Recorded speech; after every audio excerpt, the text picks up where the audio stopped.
Yoga is all about consciousness, mindfulness, and awareness. The concept of consciousness in yoga is very different than as understood in most other sciences. In medical science, when someone comes to the emergency room, we say they are conscious and well-oriented, or non-conscious and not oriented. Now that's a different type of consciousness, somebody who can just see you, can look around and sort of respond to stimuli. The term consciousness in yoga implies that the higher aspects of our being, the higher aspects of our nature are functioning at the optimal level. It means that we are able to make conscious choices. It implies that we are consciously using our free will. Because what is our free will in this moment becomes our destiny the very next moment. Those actions I did with my free will yesterday become my destiny today, and those that I do with my free will right now become my destiny in every successive moment. Now, where does this consciousness, mindfulness, and awareness come in as far as an individual goes? Well, if you understand the human brain, we have the spinal cord and the brain stem at the top. So the spinal cord and brain stem, their job, their role is to keep us alive. In yoga, we talk of a klesha called abhinivesha, survival instinct. This is very deep. The unconscious, subconscious responses, reactions, and functioning that keeps us alive, especially at the spinal and the brainstem level, where the pons, medulla, those areas that make sure we can keep breathing, we can keep our heart beating, and we can keep digesting food. This is the oldest part of our brain, our nervous system. It is the reptilian complex. Wants to keep us alive at any cost. It doesn't really care about anybody else. Survival is the highest attribute for that.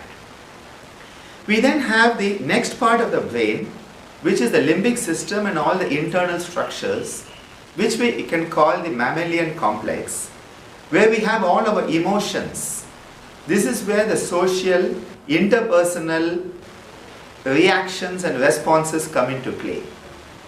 All those emotions of love, hate, like, dislike. In yoga we call it the raga dveshas, the likes and the dislikes that create the emotional volatility. All of that is this mammalian complex. So this reptilian complex and mammalian complex, they are very, very old, billions of years. So they are very strong.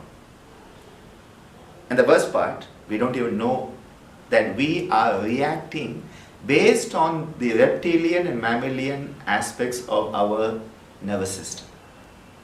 The final part, the human complex, the human cortex, the forebrain especially, is where we start to make choices.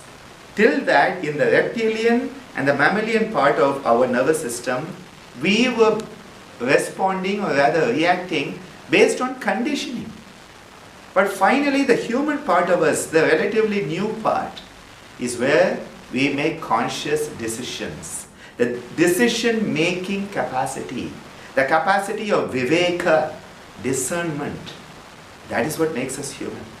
Now, when we start to work with this part of our nervous system consciously, we start to develop in mindfulness. We start to grow in awareness and consciousness. But this implies that we are going against our conditioned reflexes, our conditioned responses, or rather conditioned reactions that are based on our social, religious, nationality-based, linguistic-based conditioning. The place we are born, the family we are born in, all of this creates this conditioning. You must do it this way. You only have to be like this. All of this is this old conditioning, and once you start to make the choices, you start to grow out of your conditioning. I wish I could say it is pleasant, but it is not pleasant. Because the moment you go from this conditioned behavior, conditioned life, it is a limited, imprisoned life. You are going from the limited to the unlimited. As that beautiful mantra says, Tamasoma Jyotirgamaya. You are going from ignorance to light. You are going from tamas to sattvas. The tamasika guna is where we are conditioned. And we are just reacting to each and everything that happens in our life. We have to then go into the ability to think. We have to go into the ability to make choices. And those choices, when they come from the human part of us, or rather even the superhuman part, if you want to call it that, that is when we truly start to become a human being. Up to that, we are just a human doing. We are just doing things because that is how it is. Somebody said you do it this way. Somebody said you eat this way, you sleep this way, you procreate this way. So we were just doing it. And suddenly, when yoga occurs in our life, when we start to let yoga become our life, when we become yoga, at that moment we move from this. And that joy of being responsible for our own thoughts, words and actions, it is a beautiful liberation. It is a moment where we can take charge of our own life. That is what yoga gives us. The greatest gift of yoga is to enable us to move from the lowest aspect of our existence to that highest potential aspects, moving from the tamas through the rajas into the sattvas, and then of course going beyond that, where we become a truly unconditioned human being. Well, maybe that is when we become that divinity itself.